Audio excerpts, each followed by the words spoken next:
Welcome, everyone, to Just Among Friends. I'm Lori Hines. I'm your co host here with Mike Isley and Ian Stacy, and we are here for a part 2 interview with Bob Odell. I want to do a quick screen share, real quick, just show you a couple of things. One, this is our speaker today, Mr. Bob Odell. Bob Odell is an author and a former high-tech executive, and he's the co-founder of RootSource. Um, our show, Just Among Friends, is sponsored by Ian Stacy with TexinsForASafeIsrael.org, Mike Isley, TexinsForIsrael.com, and myself, A Taste of Israel. I'm Lori Hines. So we had part 1, we interviewed Bob, and we had a great interview. So make sure you watch part 1 because it's going to tie into part 2. So this is part 2, and then we're excited to have Bob back to do a second round of interview. If you, like I said, go back and watch part 1 because it's going to make sense of what we're doing now. Bob explained in the first interview about his first experience with the Jewish people and the friendship, the relational aspect of it. And that has transpired into a brand new book he's written, which I want to show you here. And it is called 5 Years with Orthodox Jews by Bob Odell. But what I really want our listeners to hear and know about is the subtitle. It is How Connecting with God's People, the Jewish people, unlocks understanding of God's word.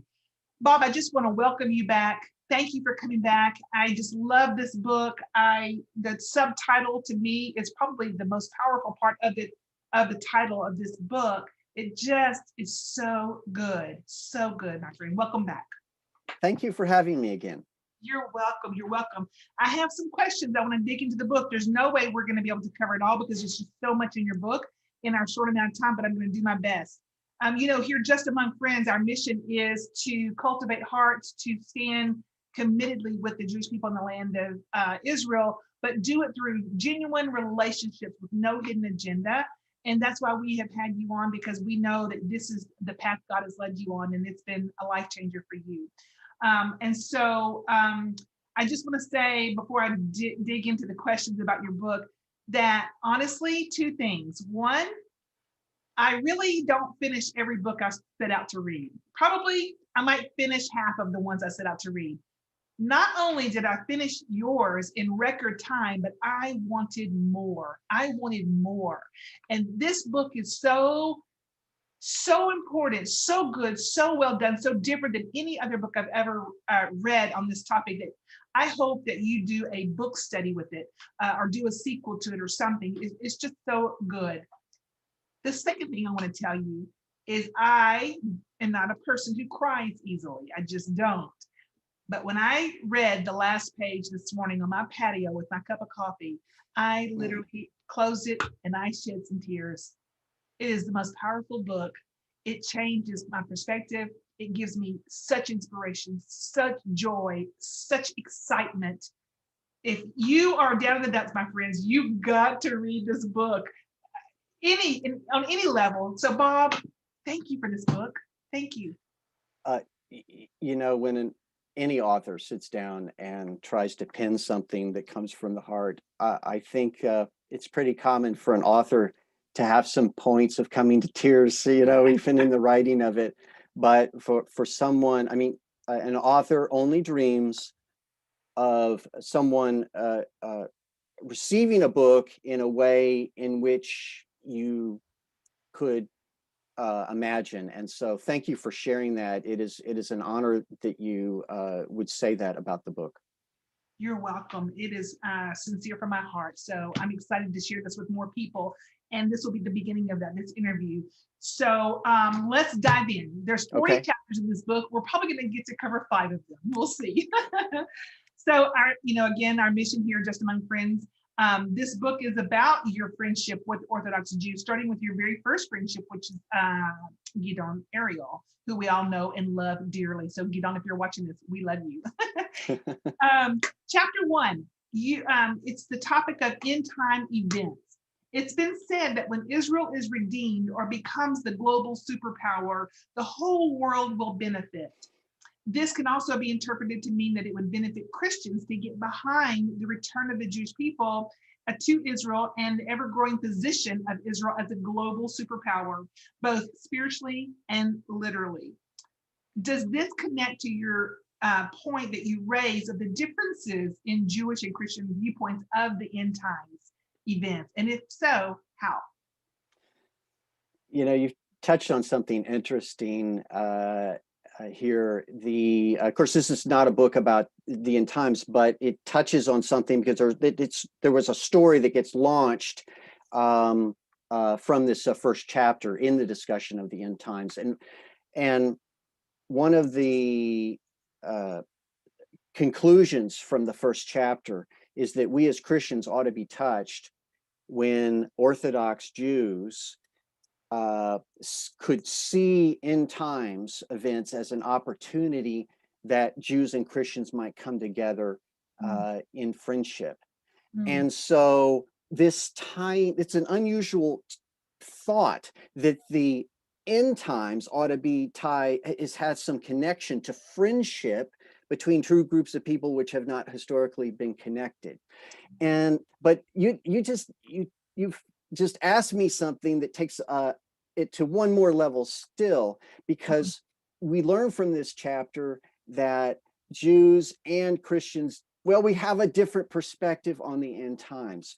I've grown up with people raising the question and looking at when will things happen and in what order and so forth, and we're looking for that return of Jesus, of our Messiah, the Messiah, but the Orthodox Jews, I don't get into that so much. But it's not that they don't care. They know the Messiah is coming. They want the Messiah to come.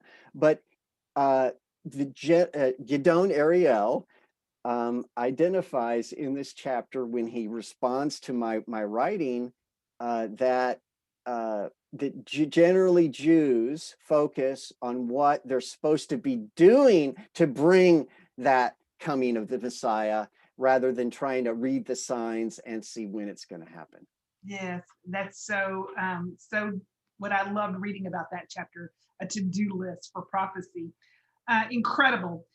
Okay, chapter 2, the phrase replacement theology. What did you understand that phrase to mean before living out 5 years with Orthodox Jews, and then after 5 years? What was the defining moment that transformed your understanding of replacement theology?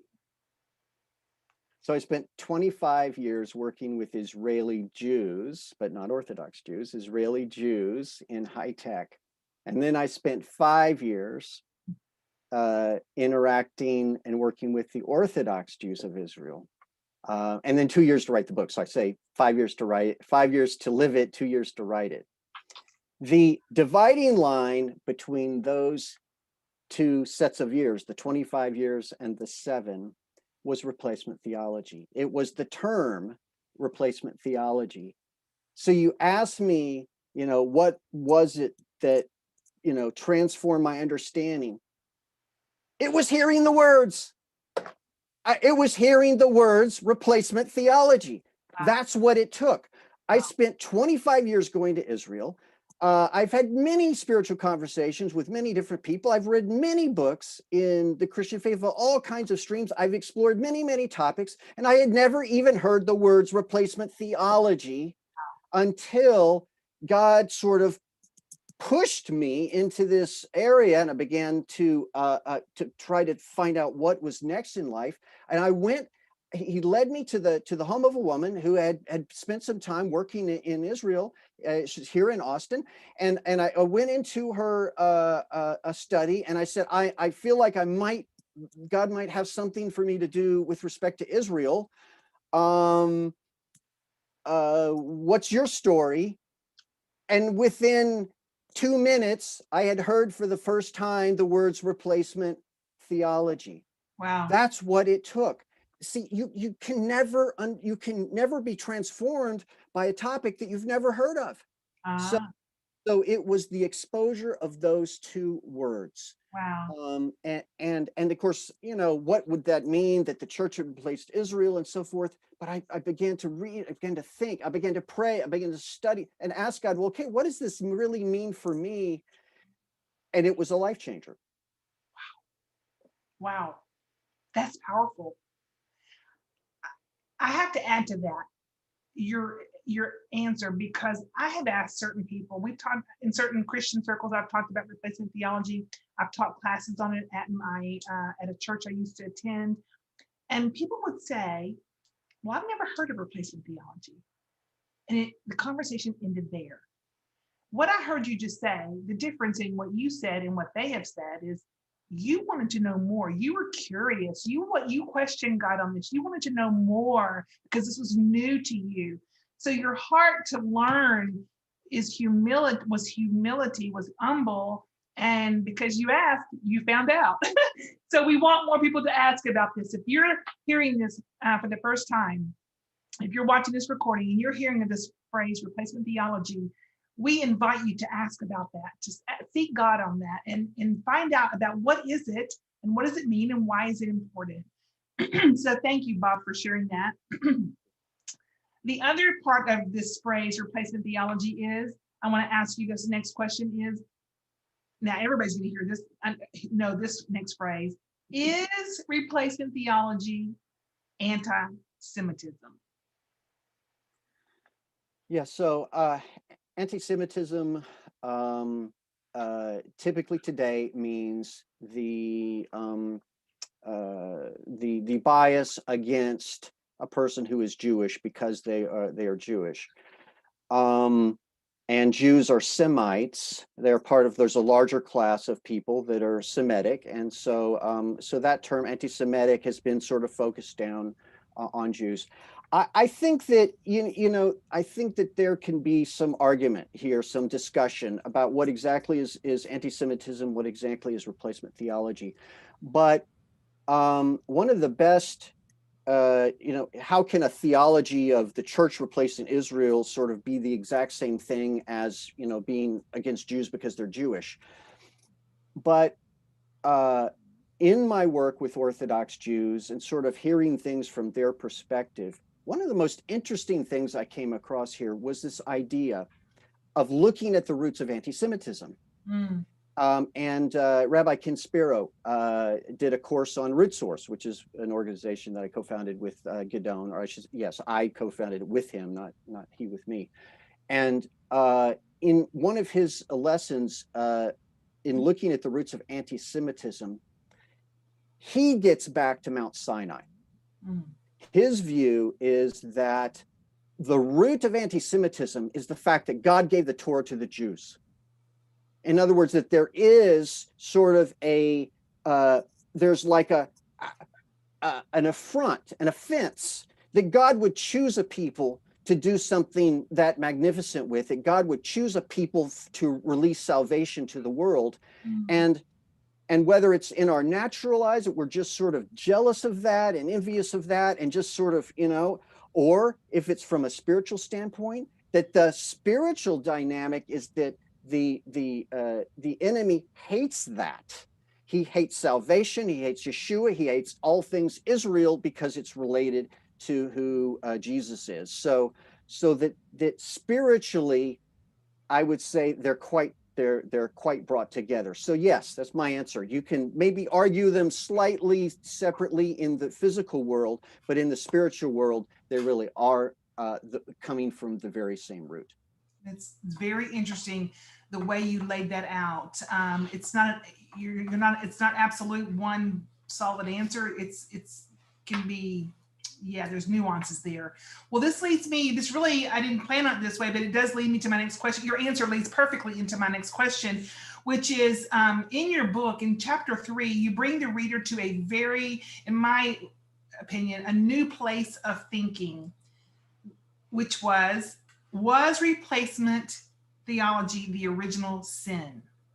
And you go into great detail about this in chapter 3, and I thought it was done phenomenally. I had never thought about that before. You just opened up my thinking.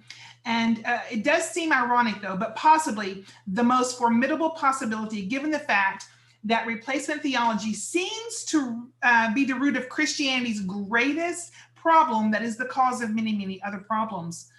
What are your thoughts on this? What would you say is the one thing that makes a difference in a correct understanding of replacement theology?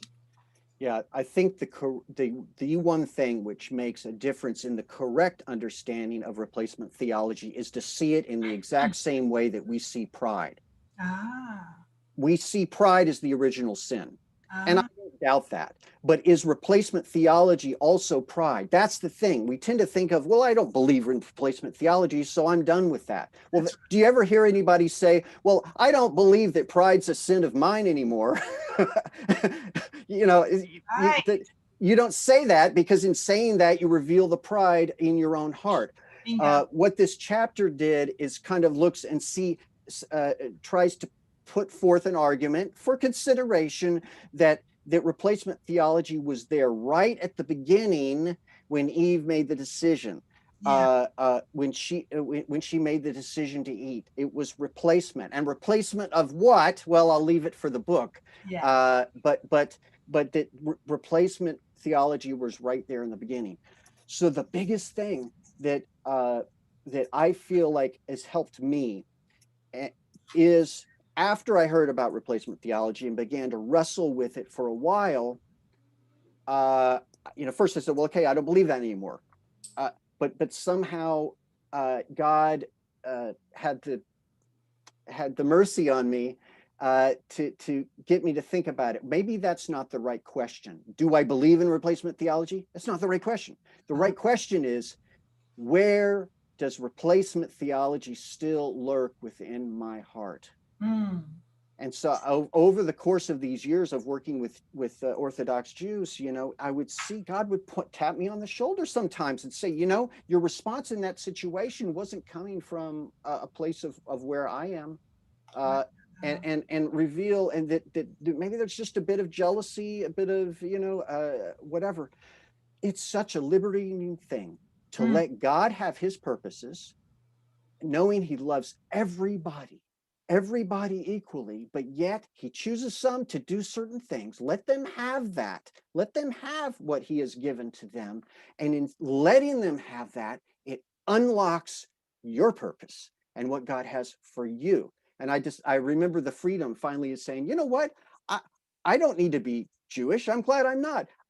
God gave me a task that only a non-Jew could do. So there I am. So That's so powerful. Well, this reminds me again of your tagline, your subtitle here, how connecting with God's people unlocks understanding of God's word for us as even non-Jews, for everybody, like you said. He loves us all.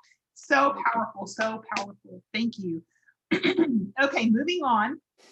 This whole journey has led you into something, another, I don't want to say project, because that is not right. That is slighting what you're doing with this other, I'm going to say, move of God. And it's about chapter 5. It's such an incredibly somber chapter that you protected your friend Gidon in this chapter fiercely. It makes me teary-eyed thinking about it again, by not asking him some questions related to this chapter. But essentially what you do is, in that chapter, the chapter is about going from ignorance to this new movement of God called the 9th of Av for the nations. Yeah. What do you want our listeners to know about this?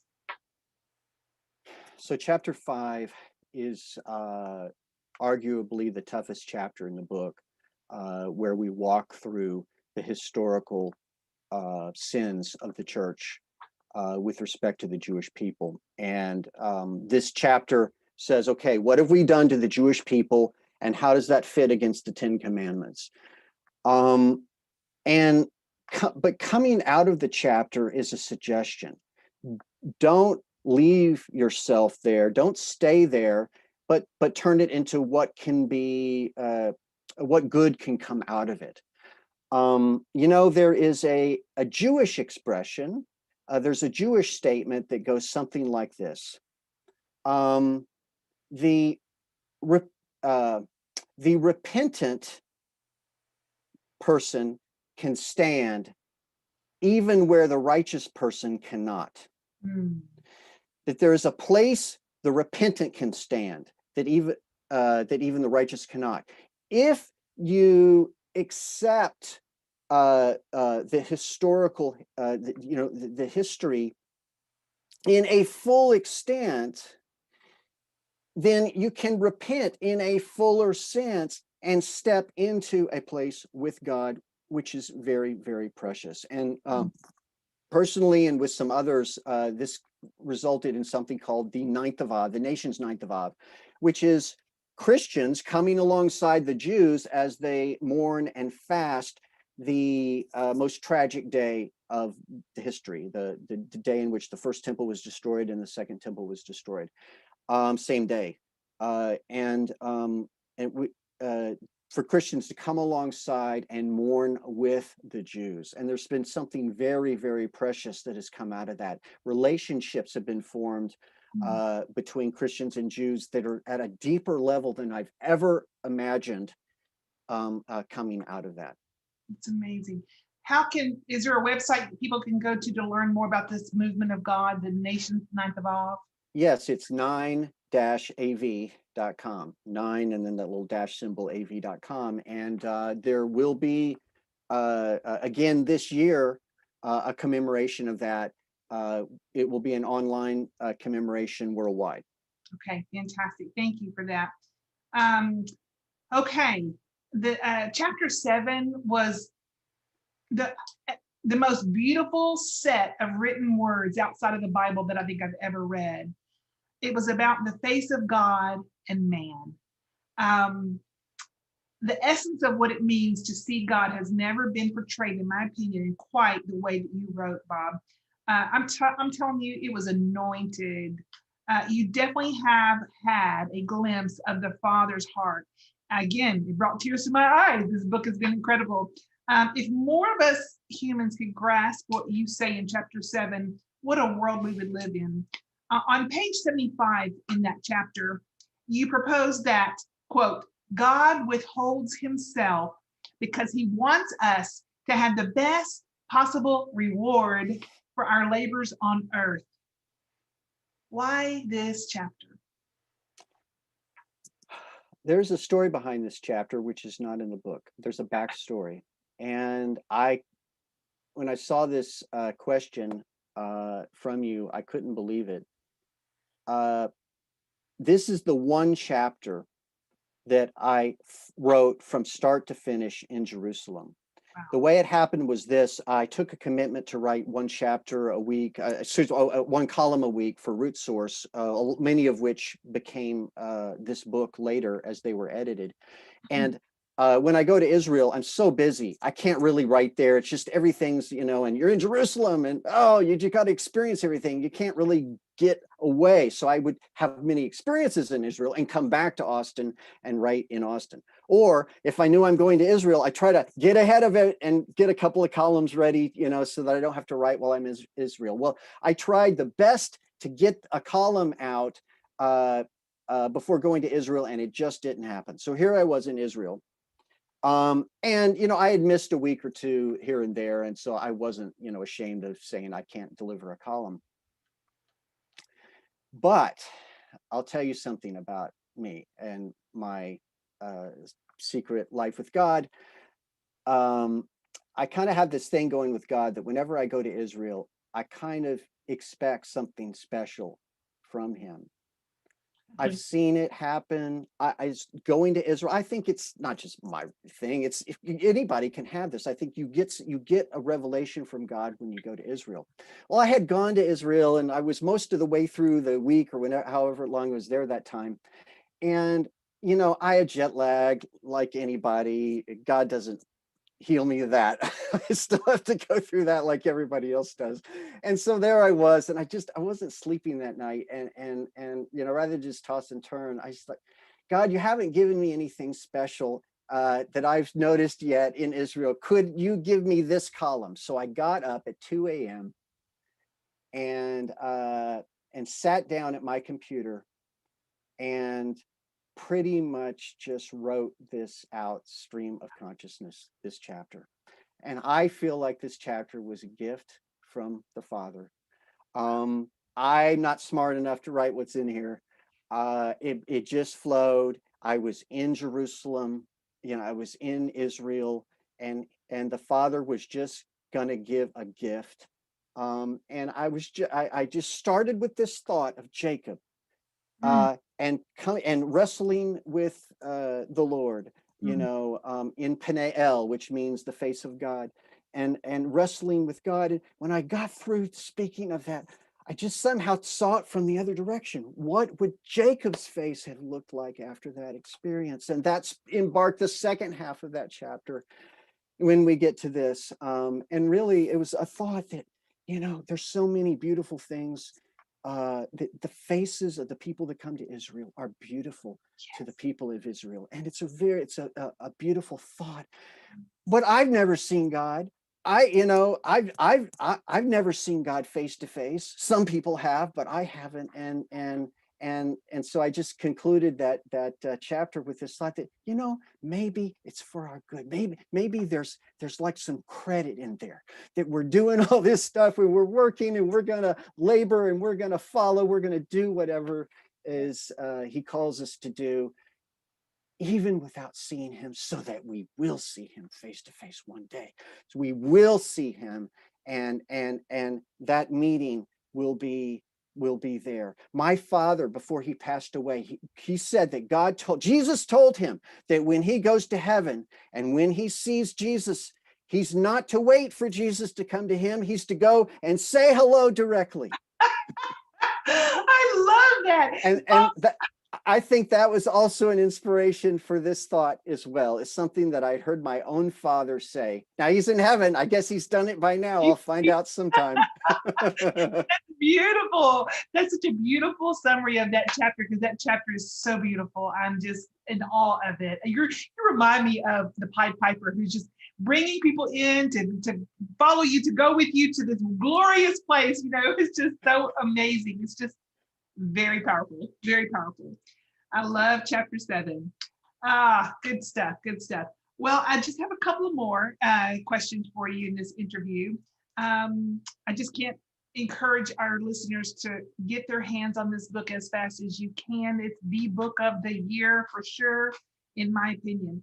I think it's understood by many, definitely myself included, the biggest affirmation of friendship, or invitation for a friendship, if you will, from an Orthodox Jew to a Christian is an invitation to their home for Shabbat dinner. The Sabbath, is a big deal. That is the big deal. And on a personal note, the Sabbath is what changed my walk with God and the Jewish people. But I want to know from your experience from this book, how has your friendship with Orthodox Jews and your own personal walk of faith as a Christian been impacted regarding the Sabbath? It's a very personal question, and I'll answer it here in the interview. I didn't include a Sabbath experience in the book. There's many other books that kind of walk through that, beautiful books that have covered that. So I didn't spend the time on it. But personally, yes, it's made a huge difference. The decision that I made to go to Israel and look for Orthodox Jews to befriend, that same trip, I spent a week in Israel. On that same trip, when I met Gidon, the end of the week, I had gotten an invitation from an Orthodox Jew at my old company I hadn't seen him for a dozen years, and from a company way back, to come and spend Shabbat with them in their household. So here I was on this week. I've gone to Israel. I've seen God move and work, and I think I know what I'm supposed to do here. And the conclusion of that week was to go to my friend's house, Yehuda Shvager, and his family, and it began with the Sabbath service. And then we walked back over to the home, and he did the blessings and all the breaking of the bread and all of the things that happened. And I won't go into it, but it was mind-blowing. It absolutely was. I had spent 25 years working with Orthodox Jews and never been to an Orthodox Shabbat all of that time. It absolutely blew me away. And I would say it was the ceiling Yeah. of the call that God was giving me to spend the next 5 years with Orthodox Jews, resulting in this book. Thank you for that wonderful, insightful question. You're welcome. Powerful, powerful. God is good. He's so good. That's amazing. We could talk more about that, but because of limited time, I have to move on. I want to bring our interview to a very, very special chapter in this book. You know, if I could choose only one chapter in this book that would align best out of any book I've ever read with the mission of what Mike and Ann and I are doing with Just Among Friends, it would be chapter 20 in your new book. Chapter 20, you can ask Mike and Ann. When I read it, I was texting them like crazy. I mean, it is the chapter. So I'm going to take my time here for a second. And I want to ask you a question. And I want to go to that chapter here in the book because it's very important. Using your words here, speaking collectively, as you say, to Christians, I do love the marriage analogy that you used in chapter 20, discussing what you call the title of this chapter is The Great Divide between Christians and Jews. So it makes such a clear impact of understanding preconceived ideas. In marriage counseling, we go in with preconceived ideas, and I thought your analogy was so perfect. We think our spouse, our marriage would be better if my spouse would just change, and they think our marriage would be better if my spouse would just change, so it's this preconceived ideas. And so transitioning that analogy to this whole great divide between Jews and Christians, this to me is the heart of the problem. Amongst Christians, there seems to be a huge disconnect in the understanding of what covenant means. I think if we could grasp the full understanding of what this covenant means, perhaps there would be a stop to the great divide. And our unity will come when Christians start looking to the Jewish people as who they are. They're in covenant with God, and they're our older brothers and sisters, and we should seek to learn from them, as you kind of alluded to previously. Well, in your chapter, you propose the solution, which is to change our perspective from horizontal, blaming each other or looking at each other, what's wrong with each other, to vertical, looking to God. And I want you to explain to our audience about this covenant. And then I want us to look at 3 of these pages in this chapter. So why don't you start with explaining what this covenant is all about? So, marriage covenant is generally understood as a lifetime commitment to the other party. The covenants listed beginning with Genesis are covenants from God to us. There can be 2-party covenants like marriage covenant, but there's also the covenant that God makes with us is unilateral. He makes promises. We are not on the hook to respond in a certain way for his covenant promises to be kept. So covenant has come for me. I think it came from some years we spent about 7 to 10 years in marriage ministry, my wife and I, and just sort of teaching this covenant and sort of thinking about it and pondering it. I never realized that it would be some years later that I would go to Israel and then see, oh, the whole conflict is really also about covenant. And when I looked back at the path that God had taken for all this time in marriage ministry, and then moving over to this time with Israel, that it was all one work. It's really all about covenant. So Wow. I suppose we could talk forever about what a covenant is, but essentially is unilateral promises made with no limit on what it will take for the other party to keep them. There are no preconditions on what the limits are. The promises are there forever without any reservation or change. That is a great essential summary. Let me segue into sharing with our audience a couple of things that you wrote in this chapter. I'm on page 169, and you say, we must help Christians reframe their perspective of Israel away from just focusing on the actions or inaction of Israel into seeing Israel as already part of a covenant relationship with God, in addition to Christians being in covenant relationship with God through Christ.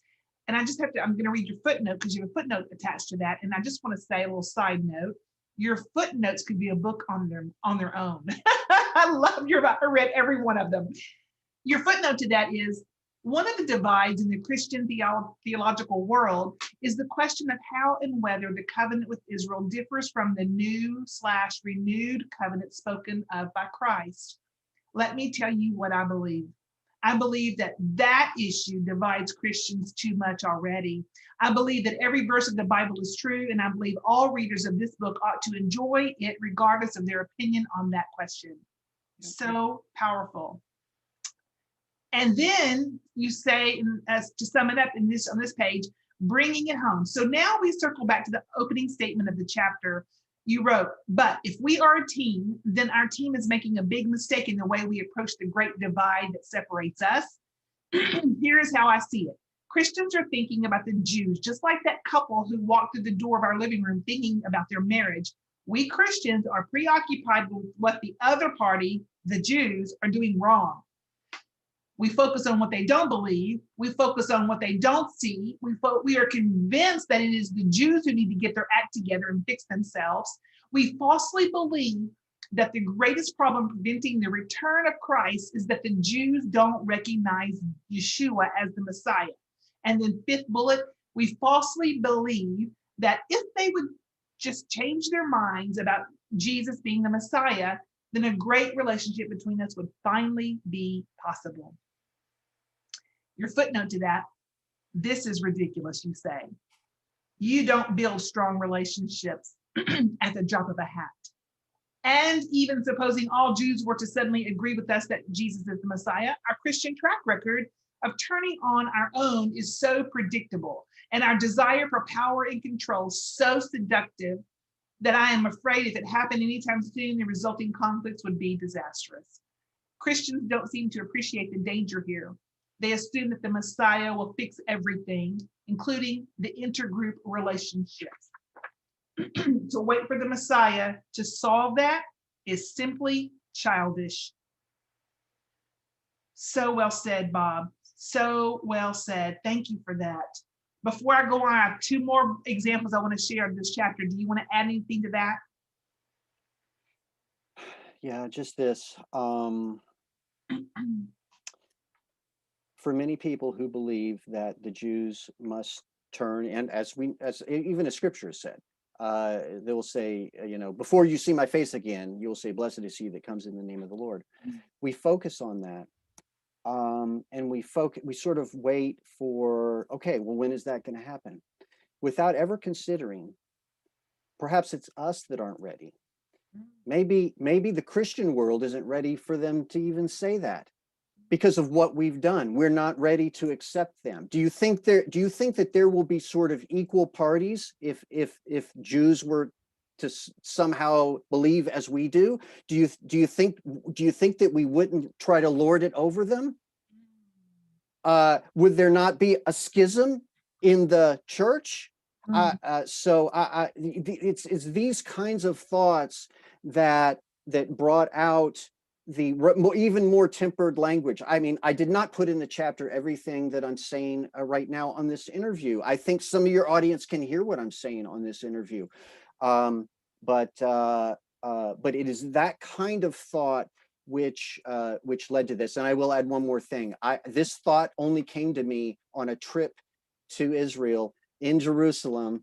And I added this one little this small comment to a larger talk I was going to give to a prayer group, and they felt that this was the most important thing of the whole talk. This one little addition. So again, thanks God for the insight from Jerusalem. You got to download, my friend. That's amazing. Thank you. Moving on to page 170 at the very bottom, you say that the Christian focus on how the Jews need to change is not going to make our relationship better, but worse. We need to stop what we are doing and go in a different direction. And this is what Anne has always been saying. She says, we've got to do something to change the direction of this ship. And so this is what you're talking about. You say, instead, why don't we as Christians turn to God above and recognize the Jews are not our enemy. They are not even on an opposing team, because God had made a covenant promise to them, which he has not revoked, what you just said earlier. And secondly, pray it on them. Don't lay it on them. We need to stop telling them what we believe that they are doing wrong or that they can't see. And we should pray blessings on them publicly and privately. This third bullet, you've got 4 bullets here. The third one is you say, let go and let God. They're his chosen ones. They're his kids. I'll add that last 2 words. They're his kids. And the last bullet is, let's get to know each other and find ways to work productively together where possible. Orthodox Jews do all kinds of things to make the world a better place. It is easy to find some project Jews have already started in which you might come alongside and help. I want to just add a comment to those last few bullets that I read. Some of this stuff seems and sounds like a little bit repetitive during this last 30 minutes that we've talked about. Some of the things we're kind of repeating them in some way. But what does the Bible say or what do the Jews say when something in the Bible is repeated? Yeah. They say what? Tell us. That it's emphasis. Yeah. Sit up and pay attention. Yes, highly emphasized. So that's another amazing reminder and perspective, change in our perspective. And then finally, on page 171, towards the bottom, you say, I believe we need to let go of this image of our great divide. We need to let go of the idea of a team Christian and a team Jew. Both Christians and Orthodox Jews, A, want to sanctify God's name, B, want the redemption of all things, and C, to know that a Messiah will be a part of that great story. The divide is not as great as we think. I strongly believe, this is you speaking, I strongly believe that from the perspective of God, we are on the same team. Team Christian, Team Jew, how about one team? Team God. I love that. Amen and amen. I believe that many Christians feel this in their heart or in their spirit. They feel the kinship. But what I hope this chapter does for many people is give them permission to act along the way that they are feeling in their spirit already. That's fantastic. That just sums it up. Thank you so much. I love that everything that we've talked about here today. What a joy, what a treat to have you on. I consider you to be a blessing to the Christians and the Jews, and to call you friend and to work alongside of you. All of us here, we're all on the same path, and it's an incredibly life-giving path. I just want to thank you, Bob, for joining us. Thank you for your book. I just want to encourage every reader, it is the book you must get and you must read and share with others. I want to do a quick screen share to show people where they can order it. Give me 1 second. Let's see. Okay, here it is. If I can get, there we go. 5 Years with Orthodox Jews by Bob Odell and Gidon Ariel. It is an absolute must read. It is the most important book. You can buy it online at Amazon.com. So, Bob, thanks again. Anything we can do to help you with this book, let us know. Thanks for joining us here on Just Among Friends. Thanks, everybody. Until next time, thanks for joining us.